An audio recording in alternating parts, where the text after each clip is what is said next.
mwanamke aliyejulikana kwa jina la Edina au jina lingine maarufu Mama Malanda. Ndiye aliyehudhuria mafunzo ya UOFSA ya kwanza. Wanawake walizidi kuongezeka kwenye kozi, na mwaka 2008 chuo kilishuhudia kupata wahitimu wanawake wengi zaidi ambako walifika 80, na wanaohitimu leo jumla ya wanawake kozi ya UOFSA ni 143, wakati wakaguzi wasaidizi ni 41. Ni hatua kubwa ya kupongezwa.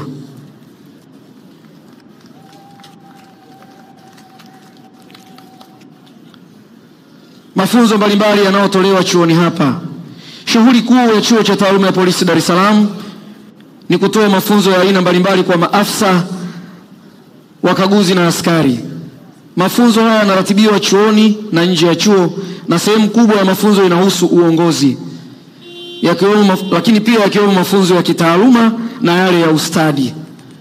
Mafunzo ya ustadi ni pamoja na kozi ya upelelezi wa makosa ya jinai, intelijensia ya jinai, takwimu za uhalifu, criminal statistics, shahada ya police science, bachelor degree in police science, stashahada ya sayansi ya polisi, diploma in police science, na stashahada ya sheria, diploma in law. Na ikumbukwe stashahada ya police science, shahada ya police science, stashahada ya police science ni kwa ajili ya polisi tu. Lakini diploma ya sheria, cheti cha sheria, stashahada ya ujuzi wa maabara na cheti cha maabara anasoma mtu yoyote mwenye sifa kwa mujibu ya NACTIVATE. Chuo kinaendesha pia semina, warsha na makongamano mbalimbali yanayohusiana na shughuli za kiutendaji ndani ya jeshi la polisi au yale yanayoendeshwa na asasi na mashirika ya kiraia yanayojihusisha na ulinzi na usalama. Naam.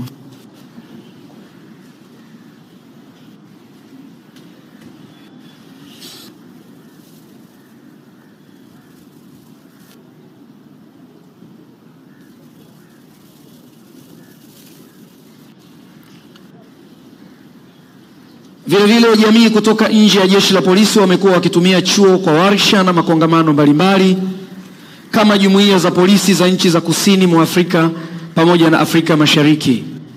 Kadhalika wanafunzi kutoka idara au taasisi mbalimbali za serikali na zisizo za kiserikali wamekuwa wakipokewa chuoni hapa kwa ajili ya mafunzo yanayohusiana na utendaji wa kazi za ulinzi na usalama katika maeneo yao. Baadhi ya idara zilizowahi kuleta wanafunzi wao katika chuo hiki ni Benki Kuu ya Tanzania, Idara ya Wanyamapori, Mamlaka ya Chakula na Dawa, Idara ya Uvuvi, Mamlaka ya Mapato, polisi wasaidizi kutoka taasisi mbalimbali za serikali kama vyuo, majiji, manispaa na halmashauri mbalimbali nchini. Na takriban mara zote mafunzo ambayo yamekuwa yakitolewa kwa wanafunzi hao hulenga katika stadi za upelelezi, criminal investigation, uendeshaji wa mashtaka yani prosecution, maeneo ya ulinzi wa misafara ya kifedha money escort, ulinzi wa watu mashuhuri yani VIP protection. Chuo pia kina shule ya udereva wa magari makubwa na magari madogo. Kina mafunzo ya matumizi sahihi pamoja na ulengaji wa shabaha. Mafunzo yote haya yanasimamiwa na kufundishwa na wanafunzi mahiri wenye mafunzo nje na ndani ya nchi. Wageni walikwa, mabibi na mabwana, wakati wowote kutoka sasa tutaweza kumpokea mgeni rasmi wa sherehe hii za kufunga mafunzo ya maafisa na wakaguzi wasaidizi wa polisi, ambaye ni Mheshimiwa Rais wa Jamhuri ya Muungano wa Tanzania na Amiri Jeshi Mkuu.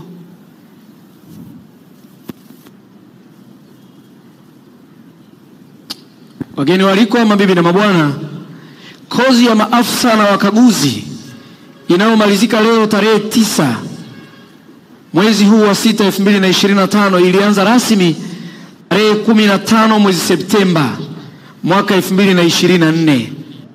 Wahitimu wanaomaliza leo jumla ya maafisa ni 780.